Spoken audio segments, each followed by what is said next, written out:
Guys, welcome to our official album review for Freddie Gibbs' new album, You Only Die Once. Just a disclaimer before we get into it, Ant cannot make this one, but he will be back and better than ever very soon, so drop some W's in the chat for Ant. But let's get started with this. So Freddie Gibbs comes out with a new album, and it's always an exciting time anytime he wants to drop because he is one of the best living rappers who is active in hip-hop today, in my opinion. He's someone that has a stellar discography and who has given us classic records, especially when collaborating with the likes of a Madlib or The Alchemist. So anytime he drops, I'm super hyped because there's a good chance of the album cracking my end of the year list. And like I said, he's just one of the best doing it. So let's jump in with the artist performance of this album. And coming out the gate on the intro status, you have Freddie coming at us with this electrifying track presence.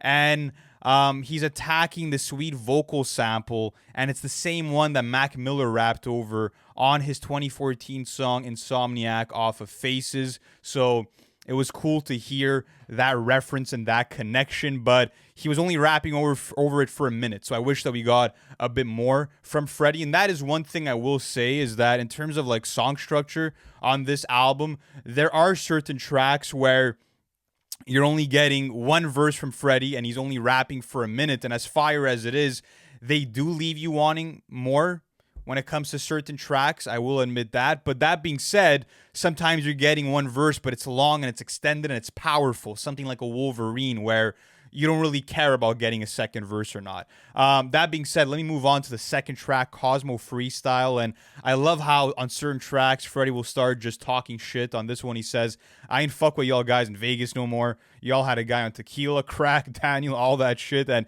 it just adds a lot of personality and gives us an idea of the mindset that the artist is in when recording the song. So I really fuck with that. And when it comes to Freddie on this song, his cadence is a bit calmer. He's rapping with these smoother flows, but I love how he ramps it up midway through the song, and then the flows progressively get faster and faster as the song continues to go, and it just keeps you engaged, right? Just adding a creativity of just bringing in, a variety of flows like Freddie is known to do. I will say this, when it comes to Freddie's hook game on this album, it's not something that I really care for too much. We're here for bars, we're here for good writing, we're here for just the myriad of flows that he's going to be unleashing. But you do get your fair share of hooks, and none of them are really all that memorable, if I'm being honest. Looking at the one on Brick Fees, he's saying 6-speed fucking on a mixed breed, and again, it's a bit forgettable, and it just feels like it's serving the purpose of segueing us from one verse to the next in a smoother way maybe. But I just felt like the hooks weren't super effective. Even looking at the one with Rabbit Island, that was more of a bridge that was uneventful, and even Ruthless had a repetitive hook that I didn't care for all that much. But speaking of Brick Fees, which started off this hook conversation, the double time flow from Freddie on that song is incredible. It's one of the best rapping performances of the year, in my opinion. So don't sleep on that song. But other than that, you're getting songs like Yeah Yeah, where you're getting Freddie hitting you with these effortless flows that are absolutely amazing. And on Yeah Yeah, his delivery sounds more emotional, which was a nice change of pace. It felt like it took a lot out of him to deliver the words that he was delivering and to open up in the way that he did. In terms of like the biggest change in performance that you're going to experience on this entire album, it's going to come on the song Walk It Off, where Freddie is singing primarily on the hook, and he's not experimenting with his vocals too much. He's not overextending, his voice. It's really just simple singing, and it's decent. It gets the job done, and it was cool just for the sake of adding some variety, I guess, to the types of performances you're getting. When it comes to his best performance and what my favorite song on this entire album is, it is the outro on the set. And Freddie is truly rapping his heart and his soul out on this song. It's one of those tracks where it feels like his soul is just being freed as he's unleashing these words. It felt like for him to deliver every single line on this track, it was therapeutic for him. and all honestly, very sincerely delivered hook as well. I thought the hook on that track was actually one of the highlight ones. And yeah, just a beautiful performance. And I want to get deeper into when we talk about the content of the album. And on the album, Freddie says it best. He says, when it comes to them flows, I'm one of the coldest ever born. And that's what you're getting from Freddie. You're getting some of the illest flows you're going to be hearing all year long. You're getting the raw, gritty delivery that you expect to hear from a gangster rapper like Freddie. I will say this, in terms of what maybe like knocks down a couple of points on the artist performance, it is the, I guess, uselessness of some of the hooks throughout the project. And I will also say it's not very dynamic as an artist performance. And that's not a knock on Freddie, because Freddie's doing what he does best. But again, when you're looking at the overall scope of what could make an artist performance perfect, you are looking at versatility as well. So this is not necessarily like a level up for Freddie. It's him in his comfort zone, finding pockets on familiar beats. But again, the performances are amazing in terms of the flows that are on display, etc. So I'm going to give the artist performance a great rating. Let's now move on to the content. So before getting into the subject matter of the album, I do want to say that, as you guys might have noticed, we did skip over the features category, and that's because there were no features on this. And you have Freddie Gibbs saying, fuck a feature. So it was cool to see him carry this album truly on his own for 13 tracks. Got to give him some credit there. But going into the subject matter of this album, it was very interesting because if you compare this to the rest of his discography, this is one of the most personal and vulnerable Freddie Gibbs albums that we've gotten up to this point. Starting off with the song Status, you don't really get too much development of ideas. It's Freddie Gibbs on his gangster shit. He's rapping about moving weight while he's still on probation, about having a house on a golf course. But then you move in, right after to the song Cosmo Freestyle, and Freddie's rapping about having remorse for some of his crimes and about reaching out to God to repent his sins, and how he's hurting on his inside and he's sort of like hiding sometimes behind this tough persona. And I'm like, this is really rare for Freddie to go to these places and to really look at himself in the mirror and just be brutally honest with himself, and to share that through his pen, I thought was beautiful on a song like Cosmo Freestyle. A lot of introspective lines on here also, like, whole lot of snakes, they surrounded me, can't even blame them if they want to body me, guys will knock you off to get a following. It's like, wow, like, okay, he's really taking it here.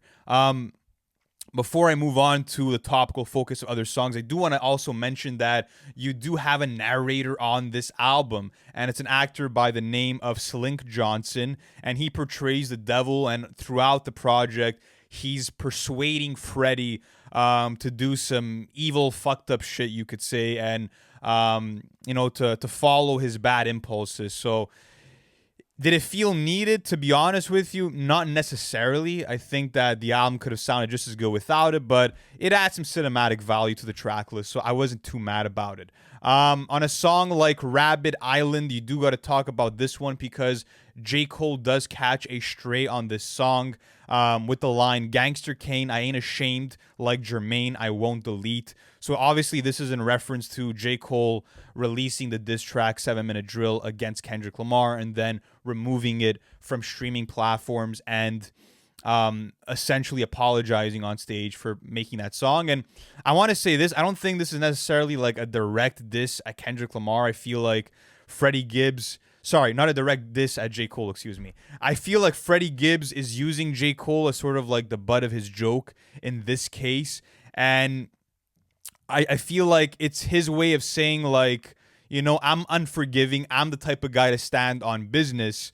And if you really go into the theme of the song, it is about, Freddie's resilience despite his life choices, right? It's about him losing weight while he's being locked up and ducking 4 rounds a day and still maintaining a crown on his head and remaining this winning person throughout his life. So I feel like it was just sort of a side note, and I know some people are going to hyper-analyze this track because there are other lyrics in it, like Freddie rapping, I don't take no off seasons. Like, there's a couple other lines that you can attribute to maybe being in reference to J. Cole, but I don't really buy it. I think it was just something that made sense for that rhyme scheme. But another interesting track topically is Wolverine, where you have Freddie rapping about racism in Europe. He's rapping about cancel culture and has some of the most memorable one-liners on the album, like "I want to smoke my ops," like Oppenheimer, "Make a bomb, custom design it, put it in front of your mama." Another possible diss, speaking of disses, comes on the song "It's Your Anniversary," and this one seems to be aimed at Benny the Butcher, but this one is a bit less clear. He's not mentioned by name. The line is, "He might record it. If the boy don't support it, you just a fucking lick." And some people were theorizing that because Benny has had trouble releasing his collaborations with Drake. We saw with Buffalo Freestyle, he tried to put it out on streaming and then it was quickly removed. This felt like Freddie maybe saying, well, Drake never cleared it because he doesn't fully fuck with Benny. That's just my interpretation, what I've seen some people say online. But another cool nugget on this song is him reflecting on his artistry and rapping. "Meanwhile, I'm running in circles, trying to be more commercial." So it's Freddie, I guess, understanding that there is an opportunity to sell more records, to pack out bigger shows if you went the commercial route, but it's not fulfilling him as an artist, and he doesn't really have a clear direction to get there. And I think that's for the best because, we wouldn't want Freddie to sell out. And the instances, the rare ones that we've had for certain tracks where it feels like he's doing that, it hasn't really panned out the best. After that, we have Origami, where Freddie's rhyming about having a broken soul and crying tears into his pillow because of the horrors he witnessed growing up. And it was him just sort of like looking at all of this previous trauma from a positive point of view and how he turned all this pain into art. So again, just Freddie being very reflective and, sort of like taking off the mask of being this gangster tough guy and really opening up with us. I feel like it was really refreshing. But his best written song on here is definitely On the Set, where he's reflecting on recent events in the music industry that have been weighing on him. Of course, you have the opening line, "God damn, they done got Diddy," and then he just ends up using that as the hook for the song. And he's rapping about witnessing his peers getting killed, and how much he respected them and how it stresses him out, the idea that being an artist comes with a lot of risks and a lot of safety risks overall. And he also speaks to his spirituality and how God has helped him through his drug dealing activities. And there's just so much being laid out on one song. It sounds like he's all alone on a late night on a balcony just expressing his real thoughts. And it just felt very cathartic for Freddie. And it's one of my favorite Freddie Gibbs songs from the 2020s. And I'll be honest with you, I feel like more than anything, you are getting luxury rhymes, you're getting coke talk. But I will say this, I wasn't overly impressed with the effectiveness of the lines in terms of like the technical wordplay or just the slickness of certain bars. And when it comes to, again, just being wowed by a bar and having to rewind to catch a second meaning, I feel like that wasn't really the focus for Freddie. The true focus was actually just the songwriting, to be totally real with you. So ultimately, I want to give the content a great rating, but it had potential to be amazing. So let's speak about the production of this album. And I know that a lot of Freddie fans do prefer when he works with just one producer for a full album. I feel the same way. But that being said, he has made great albums in the past. For example, looking at You Only Live Twice, or even looking at A Soul Sold Separately, where he is working with multiple producers. And that's the case here. You're getting a lot of production from 454. You're getting Benny X and many others. But starting off, I do want to say that I do like the use of atmosphere on this album. Starting off with the opening track, Status, we get to hear these creepy footsteps. We have this eerie backdrop, and it's a great tone setter because this was meant to feel, at least through the marketing and the album cover and the visuals, like this dark Halloween themed album. And I do have to be honest, I am slightly disappointed that that sonic soundscape and theme wasn't really followed through for the majority of the album. Like, if you're being honest, instead of sounding dark, this album kind of sounds very bright and relaxing. You're getting these breezy, jazzy soundscapes for the most part that have a lot of soul and R&B, vocal chops and sample flips, and it kind of took me for surprise. And I do feel like it works to Freddie's favor in certain cases. For example, when you're looking at a song like It's Your Anniversary, it's very soulful and bright, and even the vocal sample is very cheerful.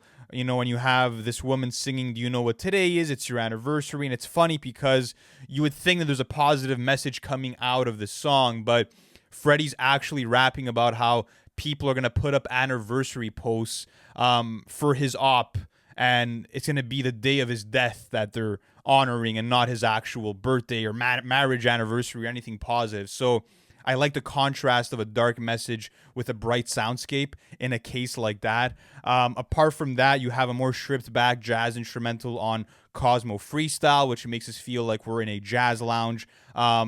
Nice boom bap drums, nice moody piano chords. Similar vibe on Wolverine, just jazzy, chill luxury hip hop. We do get a more haunting vocal sample on Brick Fees and some aggressive drums, 808s and snares. Simple beat, but it brought back that dark sound.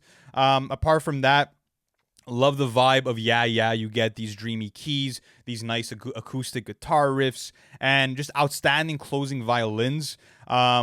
And even though the song started off with some more sinister sounds, it doesn't really last.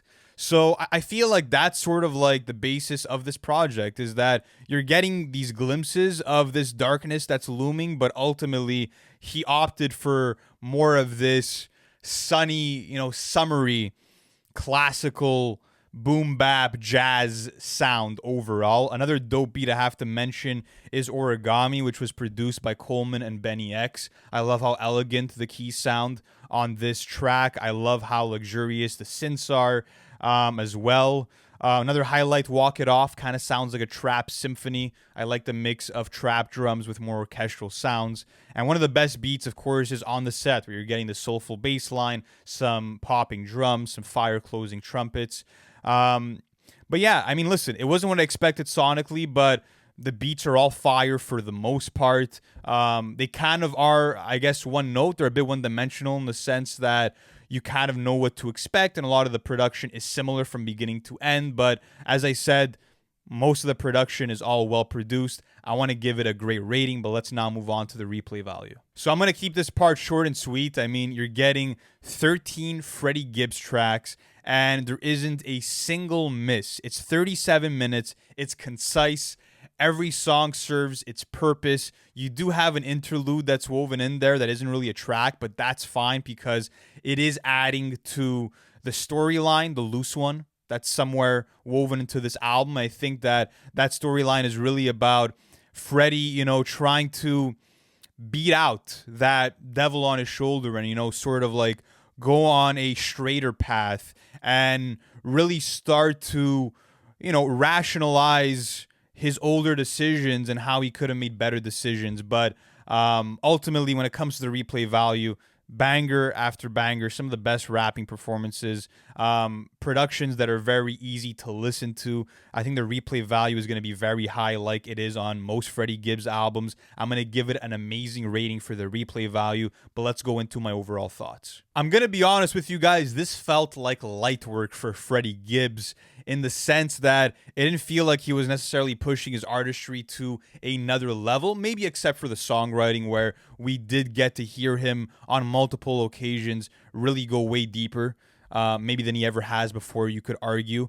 And that being said, I do feel like Freddie will always be at his best when he's being pushed to elevate by a Madlib, by someone like The Alchemist. So I feel like that's going to be the main event. Something like Montana, right? The last installment of that trilogy between Madlib and Freddie Gibbs. That's really what this project is meant to hold us over for. And I think that's going to be a hell of an album when it does come out. But speaking about this project, even though it doesn't hold a candle to an Alfredo or a Piñata, let's say, I do think you're getting just fire. from track 1 to 13, and that's super rare to have that track consistency. And in terms of what this album represents, I do feel like it's Freddie just coming to terms with his place in the rap game.